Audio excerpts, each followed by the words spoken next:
तो दोस्तों इस प्रकार हम पाते हैं कि दोनों हाथ की कुल हड्डी की संख्या 60, दोनों पैर की कुल हड्डी की संख्या 60 और एडिशनल जो पैल्विक कैल्विक और स्कैपुला बताए उसकी संख्या जो है 6।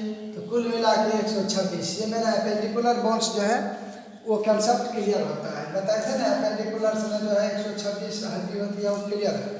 अब बात करते हैं एक्सियल में, जो कि शरीर के बीचों बीच पाया जाता है और शरीर के अंदर के अंगों की रक्षा करता है। तो इसमें सबसे पहले आ जाएंगे बैकबोन्स आ जाएंगे। बैकबोन मतलब होता है रीढ़ की हड्डी। तो ये हो गए 26। ये वयस्क में होते हैं। अगर बच्चे जब जन्म लेते हैं तो उस समय प्रारंभ में 33 होती है इसकी संख्या।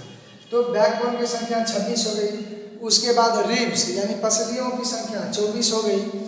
उसके बाद एक हड्डी होती है स्टर्नम। जैसे रीढ़ की हड्डी जो है पीछे से ये जो है आया हुआ है आगे पसली, तो आया हुआ आगे जहाँ पर आकर जो जुड़ा है यहाँ बीच एक हड्डी है बीच में वो स्टर्नम कहलाती है, जहाँ पे आके वो रिब्स जुड़ी है तो वो हो गया स्टर्नम। उसके बाद आ गया स्कल। स्कल में 29 हड्डी होती है।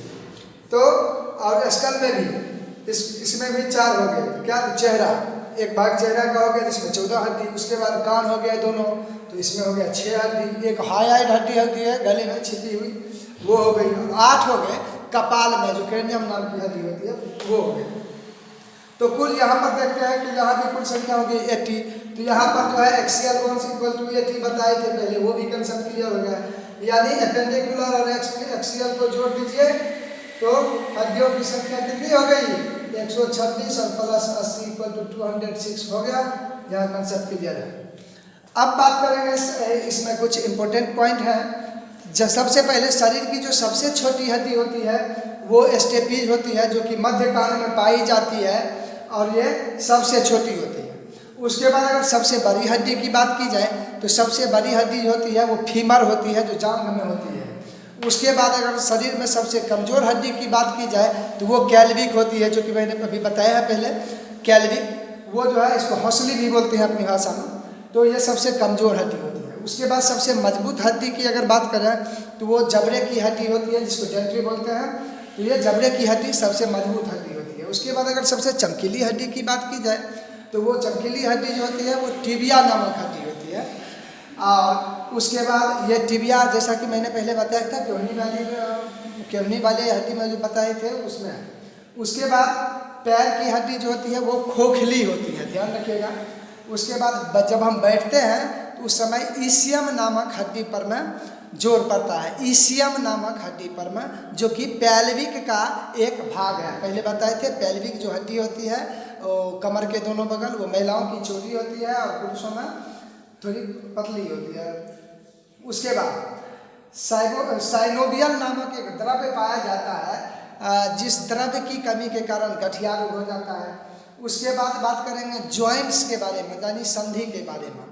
तो जॉइंट्स क्या, तो कंकाल का वह स्थान जहाँ अस्थि जो है वो आपस में मिल करके और क्या कर सके, हिल डुल सके, तो संधि कहलाता है। तो संधि भी कई प्रकार के होते हैं। एक होते हैं इमूवेबल जॉइंट्स, एक होते हैं मूवेबल जॉइंट्स और एक होते हैं फ्रीली मूवेबल जॉइंट्स। तो सबसे पहले इमूवेबल जॉइंट्स यानी अचल संधि। इसमें कोई किसी भी प्रकार की गति नहीं पाई जाती है। जैसे खोपड़ी में हड्डी हो गई, दांत में हो गया, ये सब क्या है, इमूवेबल जॉइंट्स है। ये गति बिल्कुल भी नहीं प्रदान करती है। उसके बाद स्लाइटली मूवेबल जॉइंट्स जो हो गए वो अपूर्ण संधि कहलाती है। और अपूर्ण संधि जहाँ थोड़ा मोड़ा गति देखने को मिले वही जो है, जैसे पसली हो गई, जैसे बैकबोन हो गए, इस सब की हड्डी जो है वो स्लाइटली मूवेबल है यानी अपूर्ण संधि है। उसके बाद बात करते हैं फ्रीली मूवेबल जॉइंट्स की, यानी पूर्ण संधि की। तो यहाँ क्या होता है, यह संधि अस्थियों को विभिन्न दिशा में जो है गति प्रदान करता है। तो यह भी 5 प्रकार का होता है। तो ये 5 प्रकार का होता है। ये बात अब अगले क्लास में बताएंगे। आज के लिए इतना ही।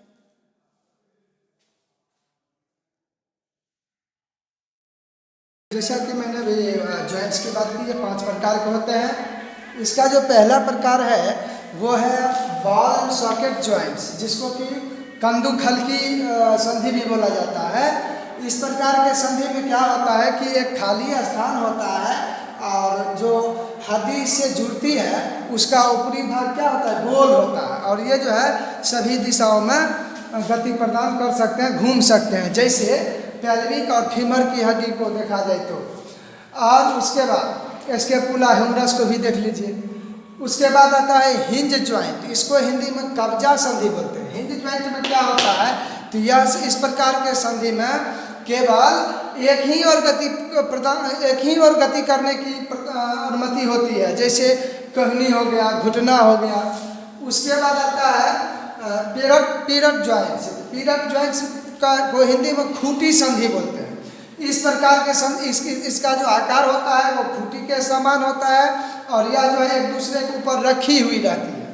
तो जैसे आप कशेरुक दंड का अगर ऊपरी भाग बोले तथा निचला भाग बोले तो ये दोनों जो है क्या होता है, खूंटी संधि होता है, इसको हम पीरक ज्वाइंट्स बोलेंगे। उसके बाद आता है ग्लाइडिंग ज्वाइंट्स।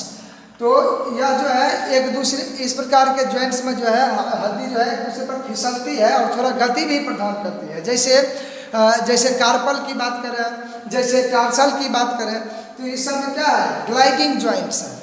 उसके बाद पांचवा ज्वाइंट्स जो आता है वो आता है सेडल ज्वाइंट्स। तो सेडल ज्वाइंट्स जो है यह भी बॉल एंड सॉकेट ज्वाइंट्स के ही मतलब समान होता है, किंतु यह जो है एक निश्चित समय सीमा के अंदर ही सभी दिशाओं में घूम सकती है या सभी दिशा में गति प्रदान करता है। जैसे अंगूठे को देख लीजिए, तो ये जो है एक निश्चित समय सीमा के अंदर ही सभी दिशा में गति प्रदान करता है। इस प्रकार के संधि को सेडल ज्वाइंट्स कहते हैं। अब बात करते हैं हड्डी की। तो बनावट के अनुसार जो है हड्डी का जो प्रकार है वो 5 प्रकार के होते हैं। इसमें जो है सबसे पहला प्रकार आता है फ्लैट बोन्स, जिसको हम चपटी हड्डी बोलते हैं। तो यह जो है आंतरिक अंगों की रक्षा करता है, जैसे पसली हो गया, खोपड़ी हो गया, स्कैपुला हो गया, स्टर्नम हो गया। तो ये सब क्या आंतरिक अंगों की रक्षा करते हैं, इसको फ्लैट बोन्स।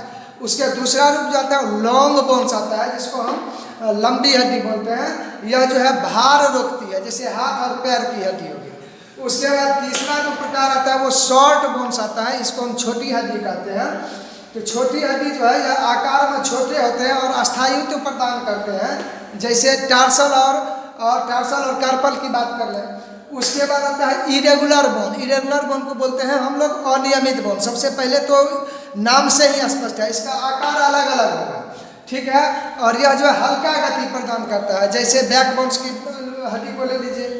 उसके बाद आता है सिस्मोइड बोन। ये हड्डी तो सिस्मोइड बोन जो है यह भी कार्टिलेज का ही एक कठोर रूप होता है, जैसे पटेला की बात की जाए। तो यही था आज के, ये बनावट के अनुसार हड्डियों का प्रकार था। तो आज के लिए इतना ही, और यही था लास्ट पार्ट। वीडियो अच्छा लगे तो लाइक करें, शेयर करें और चैनल को सब्सक्राइब करें। धन्यवाद।